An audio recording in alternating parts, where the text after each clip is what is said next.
बिस्मिल्लाहिर्रहमानिर्रहीम। अस्सलाम वालेकुम। अल्लाह ताला आपको अपनी हिफ्ज़ व अमान में रखे। मैं हूँ आयशा और वेलकम करती हूँ आपको अपने यूट्यूब चैनल आयशा के किचन में।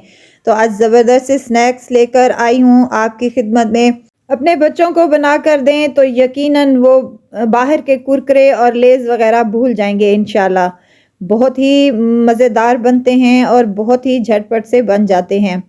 तो चलते हैं और बनाते हैं अपने किचन में ये मज़ेदार से स्नैक्स। यहाँ पर मेरे पास आलू है जिन्हें मैंने फुल बॉयल कर लिया है। अच्छी तरीके से बॉयल करना है ताकि हम जब इनको मैश करें तो ये अच्छी तरीके से मैश हो जाएं। यहाँ पर मैंने एक छलनी ली है।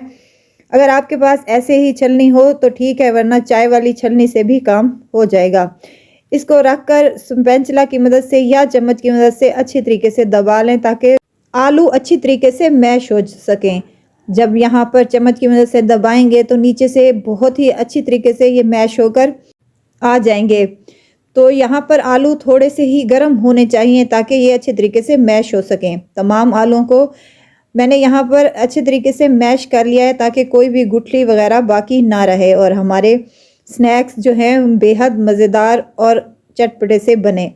तो यहाँ पर तमाम आलू हमने मैश कर लिए हैं, बहुत ही अच्छे तरीके से ये मैश हो चुके हैं। अब यहाँ पर मैं इनको एक साइड पर रख दूंगी और यहाँ पर ले लेना है एक पैन और इसमें 3 से 4 चम्मच के करीब घी, ऑयल या मक्खन जो आपके पास अवेलेबल हो वो यहाँ पर आप पैन में डाल दें और इसको गरम करने के लिए छोड़ दें। मीडियम टू लो फ्लेम पर इसको गरम कर लें अच्छे तरीके से। जब गरम हो जाए तो आधा चम्मच हम यहाँ पर लहसुन का पेस्ट इस्तेमाल कर रहे हैं। कुटा हुआ नहीं चाहिए बल्कि पेस्ट ही चाहिए। इसको 1 से 2 मिनट तक इसको अच्छे तरीके से पका लें ताकि कच्ची स्मेल बाकी ना रहे। यहाँ हाफ चम्मच मैंने नमक और हाफ ही चम्मच यहाँ लाल मिर्च का पाउडर इस्तेमाल किया है। ये 1 से 2 सेकंड तक इसको चला लें ताकि अच्छे तरीके से मसाले भून सकें। अब इसमें 1 कटोरी के करीब पानी शामिल कर दें। जो ही पानी में बॉयल आए तो इसका जो है फ्लेम हमने ऑफ कर देनी है। 1 कप मेरे पास चावल का आटा है, ये शामिल कर दें और आधा कप के करीब यहाँ पर कॉर्नफ्लोर है मेरे पास, ये भी इसमें शामिल कर दें और स्पैचुला की मदद से अच्छे तरीके से इसको आपस में मिक्स कर लें ताकि कोई गुठली वगैरह इसमें भी ना रहे और स्मूथ सा हमारा ये पेस्ट तैयार हो सके। यहाँ पर मैंने मिक्सिंग अच्छी तरीके से कर ली है। माशाल्लाह बेहतरीन सी ये हमारी डो बनकर रेडी है। अब इसको 1 मिनट तक फ्लेम ऑन करके इसको 1 मिनट तक मज़ीद पका लेंगे। ज़्यादा नहीं पकाना वरना ये बहुत ज़्यादा थिक हो जाएगी। इसको साइड पर रख देंगे और थोड़ा सा ही ठंडा करके इसको हम इन आलूओं में शामिल कर देंगे।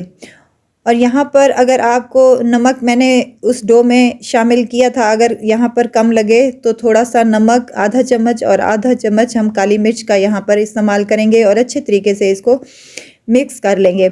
मिक्सिंग इसकी बहुत ही अच्छे तरीके से करनी है। यहाँ पर मैं एक अंडा यूज़ करूँगी, अंडा तोड़कर इसमें शामिल कर दें और अच्छे तरीके से इसकी मिक्सिंग कर लें। यहाँ पर मैंने अच्छे तरीके से इसकी मिक्सिंग हो चुकी है ताकि तमाम चीज़ें यकजान हो जाएं।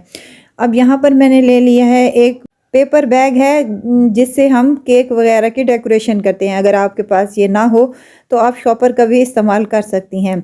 यहाँ पर थोड़ा सा डो इसमें डालकर हम इसको अच्छे तरीके से थोड़ा सा दबा कर ताकि डो अच्छे तरीके से नीचे तक पहुँच जाए। अब यहाँ पर मेरे पास है नोज़ल है ये जिससे केक डेकोरेट करते हैं। अगर आपके पास ये अवेलेबल ना हो तो उसका दूसरा तरीका भी मैं आपको बताती हूँ। तो इस पर हम गोल दायरे का निशान लगाकर एक हम रिंग सी बना लेंगे। बहुत ही मज़ेदार सी ये हमारी रिंग जो है कागज़ पेपर बैग पे बना लें। अगर ये नहीं है तो आपको दूसरा तरीका भी मैं बताती हूँ। यहाँ पर ऐसे करके तमाम हम यहाँ पर रिंग्स बना लेंगे। मज़ेदार सी रिंग्स यहाँ पर हमारी रेडी हैं। जब हम इनको ऑयल में डालेंगे तो ये फूल कर ऊपर आ जाएंगी और नीचे से ये कागज़ जो है वो रिमूव हो जाएगा। अब ऑयल को पहले ही मैंने गरम करने के लिए रख दिया था मीडियम टू लो फ्लेम पर। अब इसमें एक एक करके हम तमाम शॉपर पर जो हमने ये रिंग्स बनाए थे ये डाल देंगे और अच्छे तरीके से इसको फ्राई कर लेंगे। कलर आने पर इनको निकाल लेंगे तो मज़ेदार सी हमारे ये रिंग वाले स्नैक्स रेडी हैं। बच्चों को बहुत ही पसंद आएंगे इंशाल्लाह। अब मैं आपको दूसरा तरीका बताती हूँ। अगर आपके पास नोज़ल और ये पेपर बैग ना हो तो आप कैसे इस रेसिपी को यूज़ कर सकती हैं। यहाँ पर एक बड़ा शॉपर ले लेना है, आपके पास ये वाला शॉपर तो लाजमी होगा। उसमें डो रखें और हाथ की मदद से अच्छी तरह इसको फैला लें।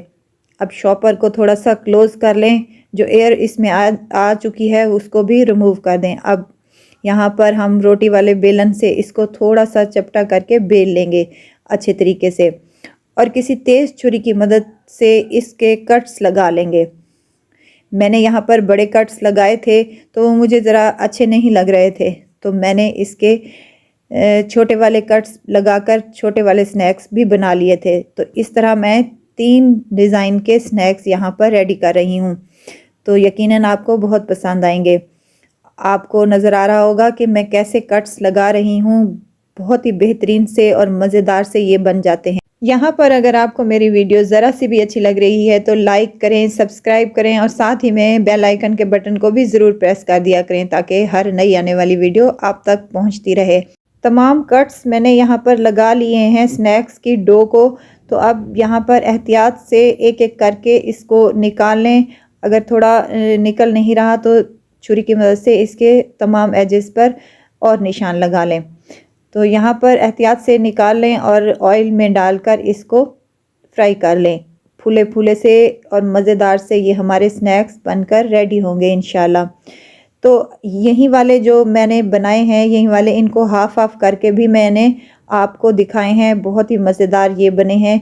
छोटे वाले तो बहुत ज़्यादा मज़े के बने थे, तो ज़रूर ट्राई कीजिएगा। इनको फ्राई कर लें मीडियम टू लो फ्लेम पर, हाई फ्लेम नहीं करनी वरना जल जाएंगे। मज़ेदार सा इन पर कलर आया है और बेहतरीन से ये बनकर रेडी हुए हैं इंशाल्लाह।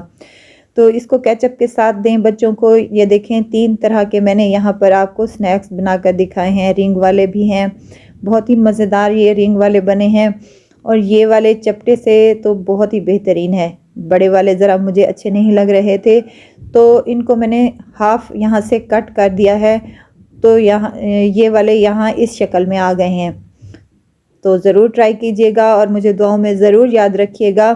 खुश रहें, खुशियाँ बांटें। इजाज़त चाहती हूँ, फिर आऊँगी इंशाल्लाह नई और मज़ेदार सी चटपटी रेसिपी के साथ। आयशा को दीजिए इजाज़त। अपना बहुत सारा ख्याल रखिएगा। अल्लाह हाफ़िज़।